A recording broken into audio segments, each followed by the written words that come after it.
Hello everyone, welcome back to our videos. And yes, the board, you may spot a little difference, and I'll explain it right now. The previous video, part 17, ended abruptly, and that was because you may have heard me saying that I was too tired and I probably shouldn't be making part 17, and yeah, it was totally right, because after I had finished the video and started reviewing it, I discovered that I had made a couple of mistakes actually, but one of them was quite crucial and would change many things, so no fix possible. It had to be reset. Well, the good thing when you video your playthroughs, your games, is that you can always rewind, see the exact situation as it goes, and reset stuff. But before proceeding with the Soviet impulse, before continuing from where part 17 ended, just let me fix a mistake that was spotted in part 16 by Grant during the Soviet advance. I think that if you are watching this video, you know who Grant is. He has made a great video on the Soviet solo, and right now he's playing and making video for the German solo. So it's great if you could, you can watch both of us, and yeah, that's what we do, and we try to learn from each other and discuss our stuff. So if you haven't seen already his videos from my case, I suggest you should at least go and check his channel. So the mistake that was spotted, no, let me focus and zoom a little bit in the area.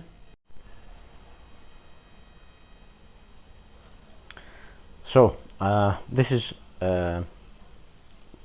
when the mistake happened, because this unit had to retreat, and this unit was in this hex. It was attacked, and I chose to retreat the unit first this hex and then this hex.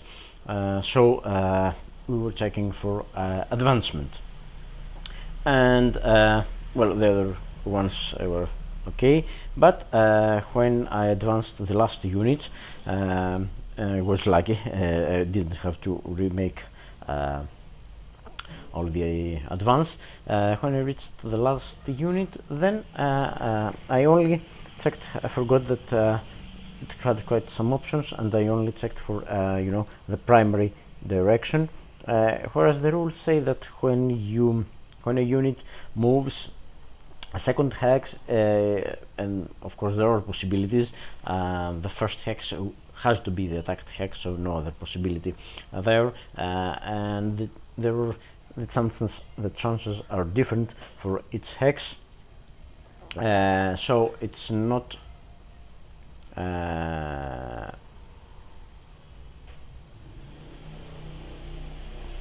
yes, it can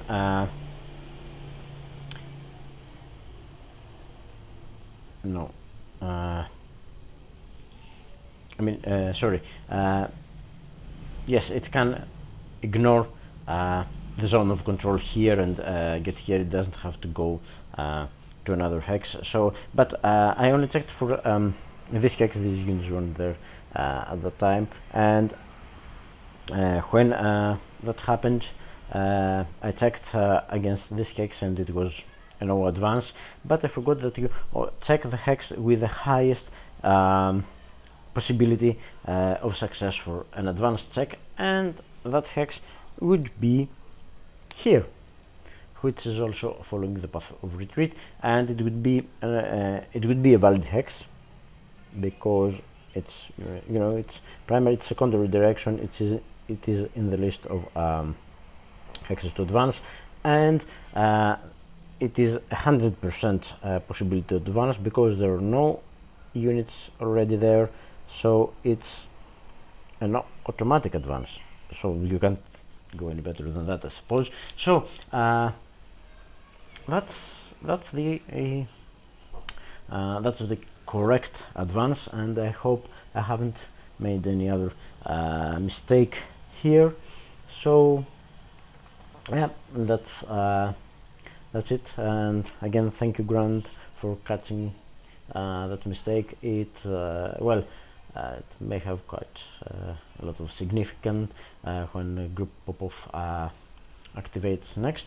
So let's get back to the 6th Army, to the Soviet Impulse and the 6th Army movement methods, and I'll try and get it right this time. Okay, and this is the area of interest, 6th Army. We have already examined movement methods 1 to 7. Only one unit has moved, and it has caused this stack of ours to become surrounded. And so no, there's methods, the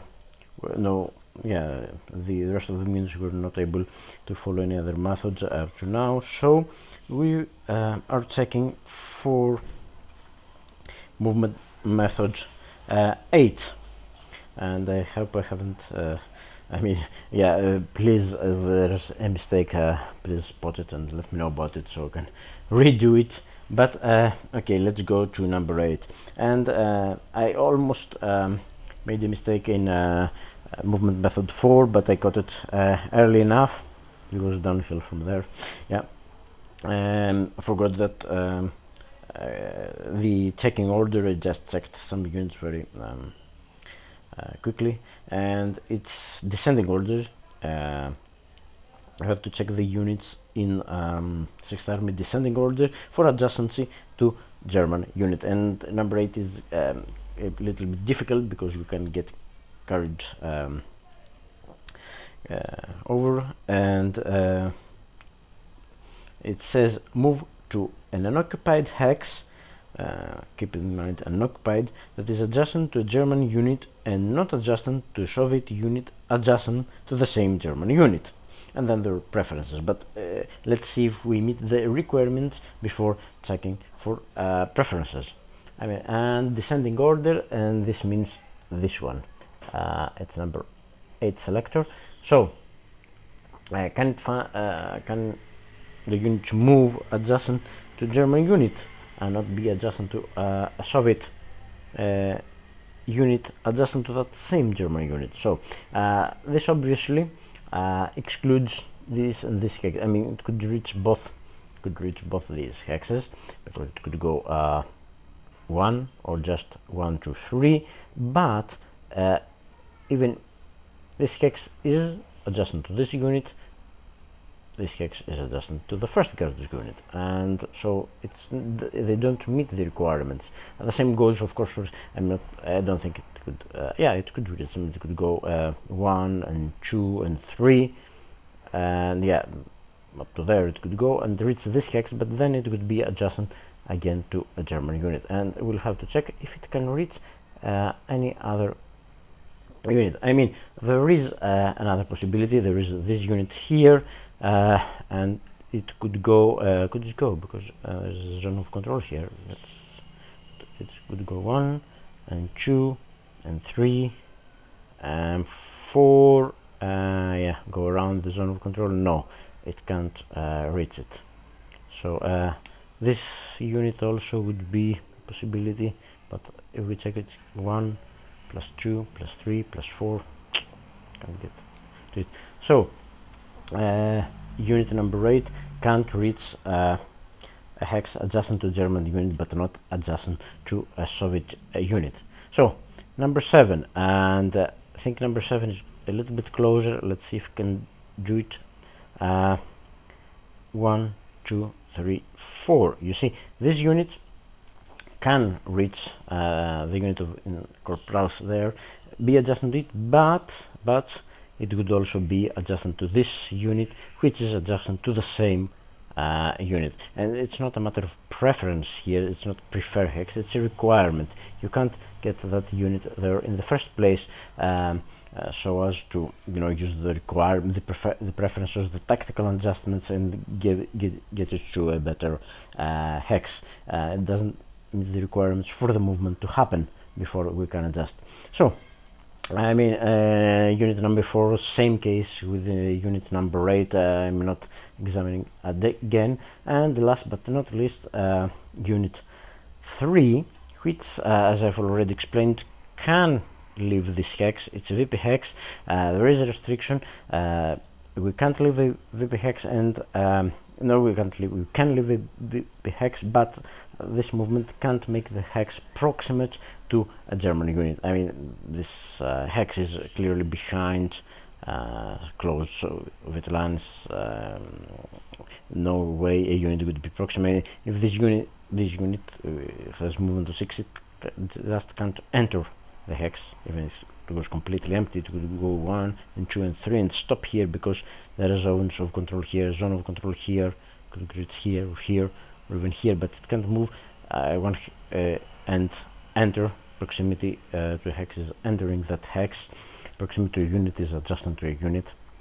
Keeping this in mind, but let's try and move this unit, and yeah, I mean, it can of course go here, and but it can go 1, 2, 3 and 4, and yes, it can get adjacent to a German unit and not adjacent to a Soviet unit adjacent to the same. I mean, there are no Soviet units adjacent to the to our unit there. So yeah, that's a valid move. So now we have to check by the rules. We have to check 935 tactical adjustments because it's clearly stated that apply to all moves in which a Soviet unit would end its move in a hex adjacent to a German unit. So can we adjust? I mean, is there possibility? Yes, because we could go 1, 2, 3, 4 also. Okay, so that's why I haven't talked about it. There are 2 possibilities. Sorry, I mean, I forgot to check the preferences. Yeah, that's how mistakes are made. I have to first it's preferences of the method, then it's 985, even if it you know, it supersedes the preferences of the method, but you have to check the preference of the method first. That's why. So that was 3 here, and it can go 4 here or 4 here, it would be the same. So let's see. Are the preferences: prefer a hex adjacent to the most German units. Okay, just one. B, a German unit to which no Soviet unit is adjacent. Again, it's okay. The closest German unit. I mean, no, preference of the method don't help us, but because it's, you have to have multiple selections, so we don't have only one hex is reachable, so it's 925. So when ending a move adjacent to a German unit, prefer hex within the operation limit. Okay, everything is now a hex that would cause the German unit to become surrounded, as I've explained earlier in the video. No chance of doing that. We'll just one unit. Hex in Soviet supports, everything is Soviet support first turns. The hex not adjacent to a Soviet unit, I mean, both these hexes are not adjacent to a Soviet unit. An empty or garrisoned hex, both empty, and a hex not occupied by an active unit. No hex is occupied by an active unit, and so no tactical preference. So we move to the tiebreakers. 924 general tiebreakers.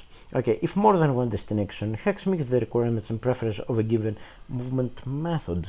Yeah, I mean, even after adjustments, I mean,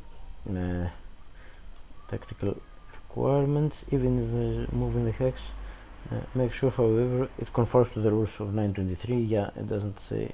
Yeah, but I think everyone will agree with me that the logical thing to do when you know other methods or adjustments can help you, then you go to the tiebreakers. Closest to the units of objective marker if in play. Yes, it's in play, and yeah, I think this wins. This hex wins because it's clearly one hex closer. The unit objective, you can see it. Yes, you can. It's here, and this unit is, well, no matter how you measure it, it's going to be one hex closer. And let me recount again. So it's 1, it's 2, it's 3, it's 4. Yeah. So that was movement method 8, and this is where the mistake happened, and this is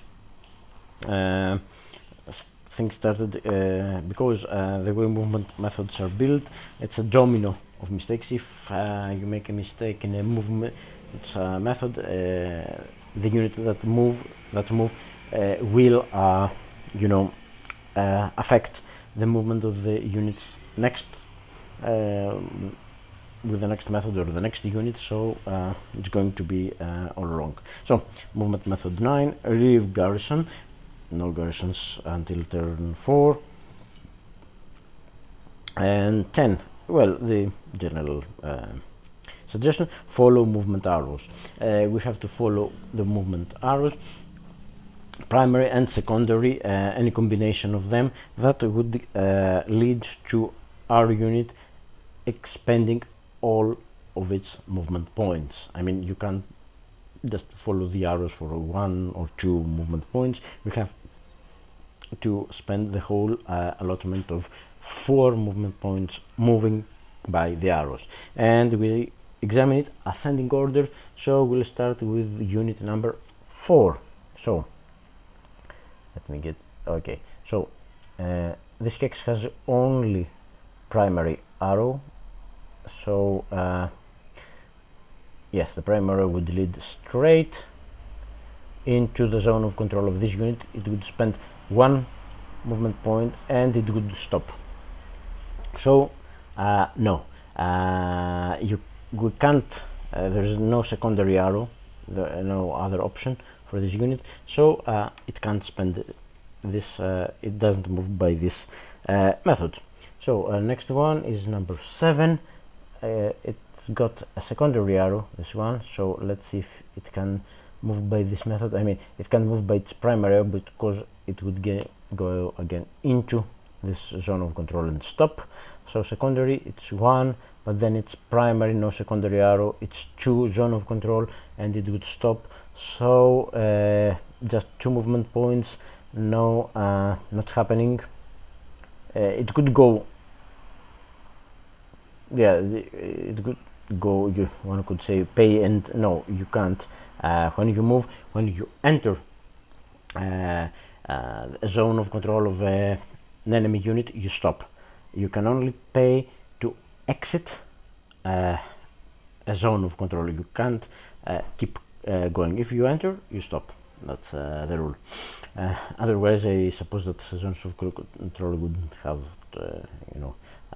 too much meaning. And of course 8, it's the same as 4, same hex, same primary arrow, it can't move by this method. So number 11, this is again ascending order, closest to front objective, and that's interesting because the front objective, I think there is room for movement here, and it's ascending order, so again number 4, and yeah, I mean they can do it because it can be, I mean, they could go of course there and be one closer, but the preferences, I mean, and there is a bunch of course of other hexes, and it could go here and there, and the preference is for the hex, first preference closest to the front objective, and obviously it can find itself closer than this hex. We would love to have it here and get a better odds at in attacking these units, but we're not the human player, we just follow the orders of the system. So it would go 1 and 2 and 3, and no, that would require 5, but it could go here 4, and I think between these two, let me check if, well, this one is 1, 2, 3, 4, 5, this one is 1, 2, 1, 2, 3, 4. So yeah, that's the closest hex. So this unit has ended up in a hex closest, and there's no other, I mean, it can't reach any further, and there were just two hexes. Let me count again. It's 1, it's 2, it's 3, and it's 4. Yeah, no, it could go here 4, but it would be one. I would love it to, if I was the human player, I would probably put it here, but I have to be closer, and this unit is clearly one hex away, one hex furthest than this hex from the objective. Okay, I think I analyzed it a bit. 7, yes, it goes the same. This unit can go 1 and 2, and this, that's interesting. It could go here, 4, or it could go, it's 2, okay, 3 and 4, and end up adjacent to the German unit. But let me count the hexes. This one is 1, 2, 3, 4, and this one is 1, 2, 3, 4. Okay, we've got two possibilities, and okay, first the closest, it's the same. Be adjacent to German occupied hex with the least strength. Okay, and the last is empty hex, both are empty, so I think we stop here. Adjacent to German occupied hex with the least, I mean, the one is, there's no German occupied hex here to make a comparison, but I think the point is to to get the battle to the Germans. So well, one could argue that it's adjacent to German occupied hex with the least strength. I mean, this isn't German occupied. So yeah, I mean, it says German occupied. This is not German occupied, so no comparison would be. Well, I think I'll play it like this, adjacent. I prefer hex adjacent to the unit, and see. Well, no, I can't make any adjustments by 935. Well, we'll have to check it, of course, but we can't make any adjustment because we don't have enough movement points to move, let's say, here or even here, and then if we move to another hex, then we wouldn't be adjacent anymore to the German unit, but just for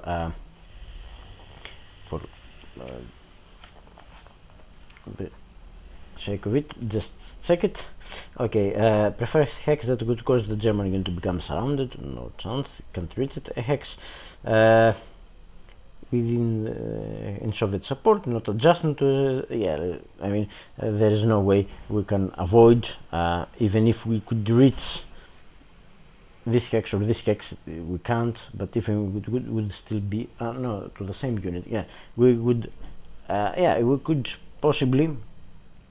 Not adjacent to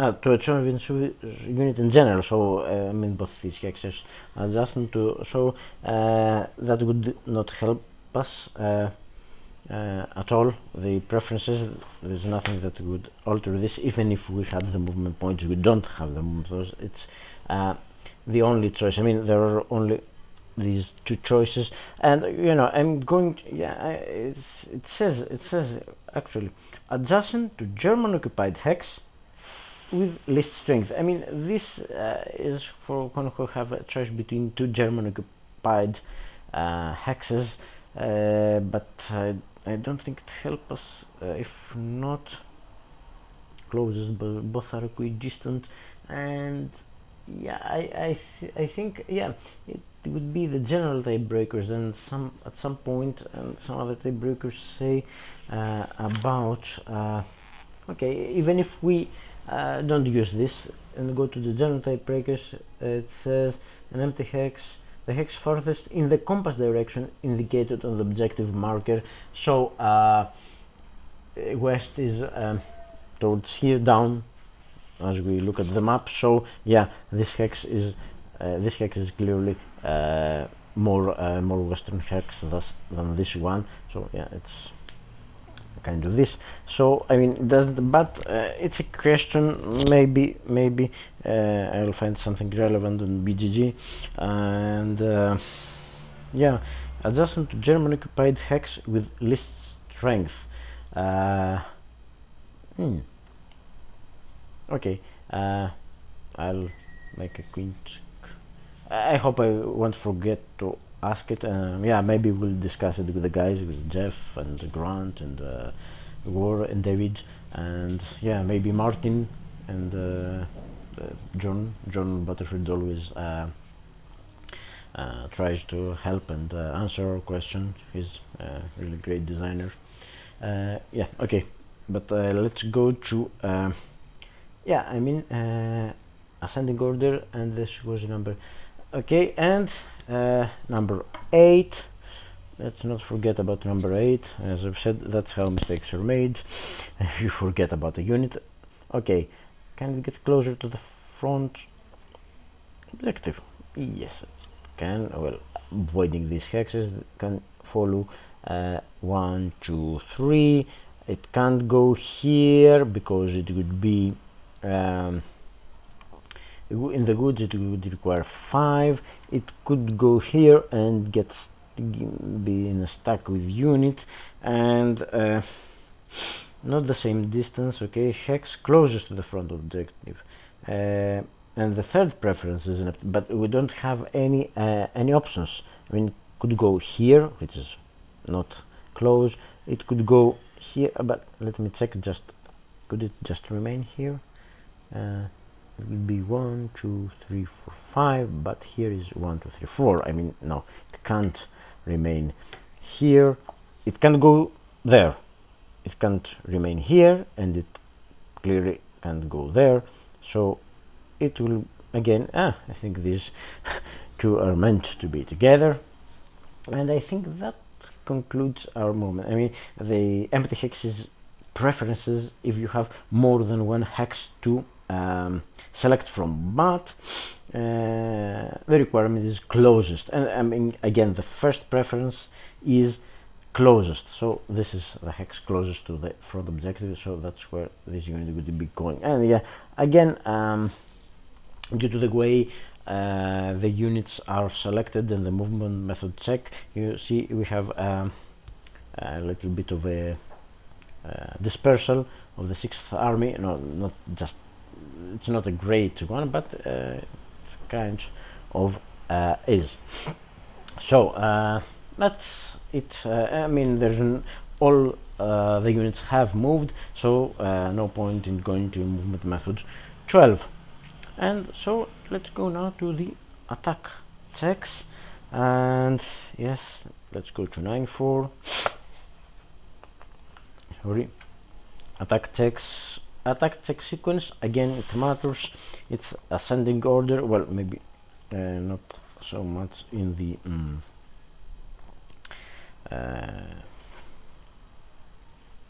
in this situation, because we don't have the units are kind of dispersed. So attack checks 9-4. One active unit at a time, which will be the lead unit, and this ascending order, as I've said. Well, first of all, they have to be adjacent to a German unit. That's obvious, and be the active units. We can't check this just because it's adjacent to a German unit. So number 3 is the first unit we will check, and yes, it can be the lead unit. It's got 2 steps, so no problem here, and it's against our another 2-step unit. Let me zoom in a little bit for this attack check, so you can see more clearly. Well, it's not helping us very much, but okay. Okay, so we have to calculate the situation strength. This unit has 4 strength, and this unit again has 4 strength. So the let's see. No, it's the actual value. Let's see if any of the modifiers apply. Improve position, no. Adjustment to German supplied unit, no. All attackers across river, no. That's what I was trying to do to get him, but it doesn't matter right now. Attack would not, no, that's turn 4. All German units dispersed, they're not. All German units out of supply, they're not. So no modifiers apply, so it's 1-1, and the tactic in the situation strength of 1-1 means that we would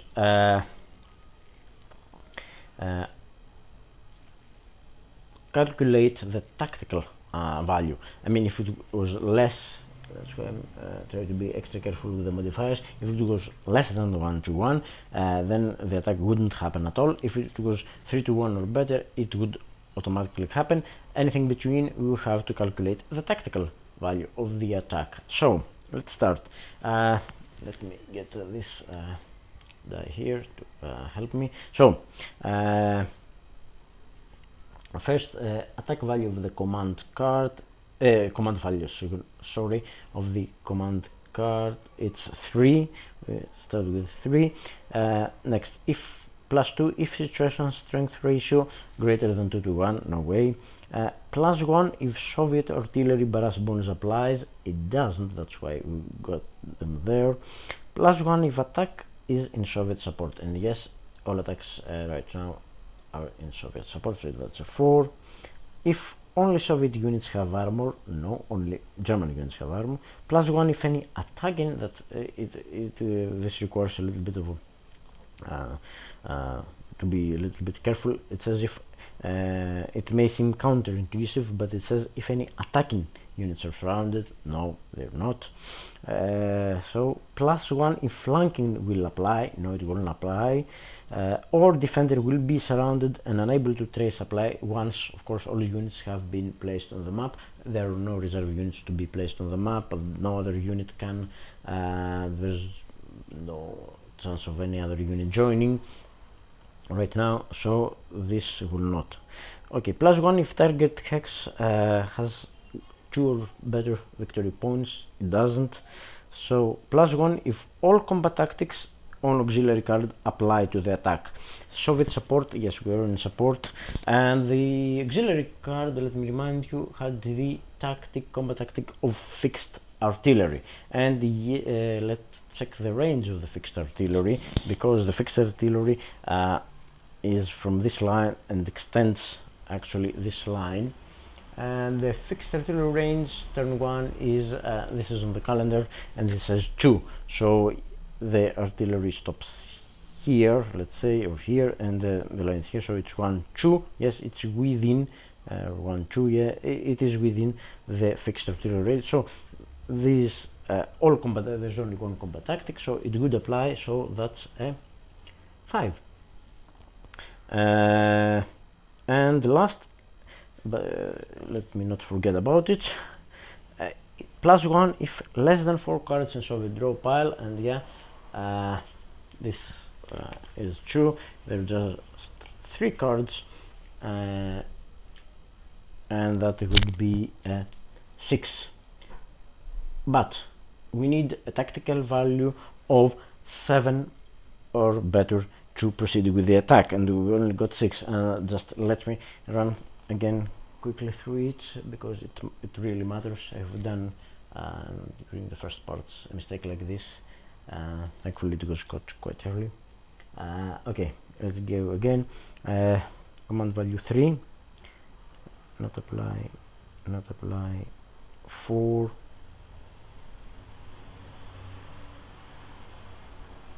5 for auxiliary, 6. Yes, so this attack isn't going to happen, because the tactical value is just 6 and not 7. Okay, well, it would be, I mean, just a lone infantry unit. I mean, they are quite motivated, you know. The command card is a 3, well, a mid-range, but still, let's say a bit of a high value. So next one we have to check is, as I said, the ascending order. No, oh, let me correct this? Yes. Actually, the one we've got to check next is this one against this one. So again, it's 3 no Soviet units, because these are not active units, and the auxiliary card doesn't have the assault coordination, so we don't take them into account. So it's 3 for the Soviets, 3 for the Germans, and let's go to the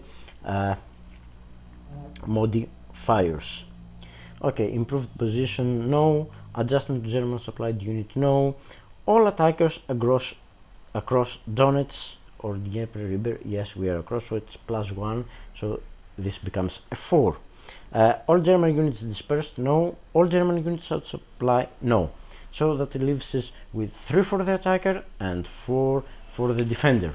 No one can help them, so it's 3 to 4 is less than 1 to 1, so again this attack is automatically not happening.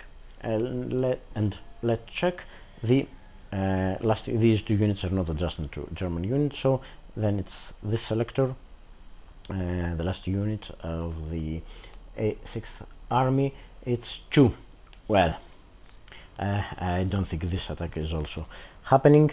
In my previous mistaken part 17, an attack did occur, well, didn't have any real consequence, but it did occur, other than, you know, spending a card. So it's let me change. Yes, that's better. I think you can see better. So that's 2 against 5, and 5, which becomes 6 because of the improved position. So as you can clearly guess, 2 against 6, it's never a good idea to attack the situation. Strength is way less than 1 to 1, so this attack isn't happening at all.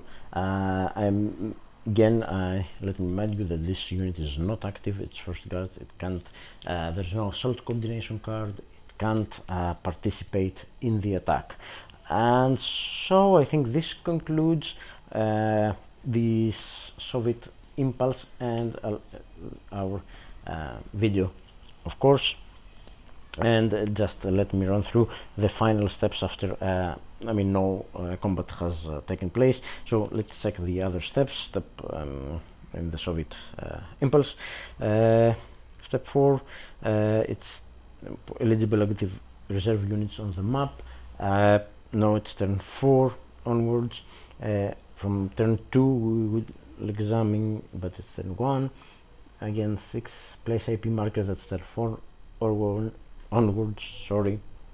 And 7, yes, that would apply. Remove dispersed markers from active units according to 12.9, but we haven't gotten to it because no active units have been dispersed, or are, I mean, are already dispersed. If I remember correctly, if a unit becomes dispersed during an attack, I mean, if it becomes dispersed, this impulse, it doesn't lose the dispersed marker until the end of the next at the soonest. So I think this concludes this Soviet impulse. Okay, let me zoom out a little bit, and yeah, let's go for the cards. Okay, so what we do now is discard the command card. This goes here. Now the impulse is not over. I mean, okay, the impulse is this impulse is over, but the Soviets are going to get another impulse, and again with the 6th Army, and that's because well, after completing command discard, then if there is an auxiliary card, move it to the command card box and conduct another command. If no card in auxiliary box, Soviet impulse is over. So we're going to get to see the 6th Army activating or whatever. We'll see what happens again, and but this will be the next part of this video because this is already a little bit on the long side. So bye for now and see you in the next part.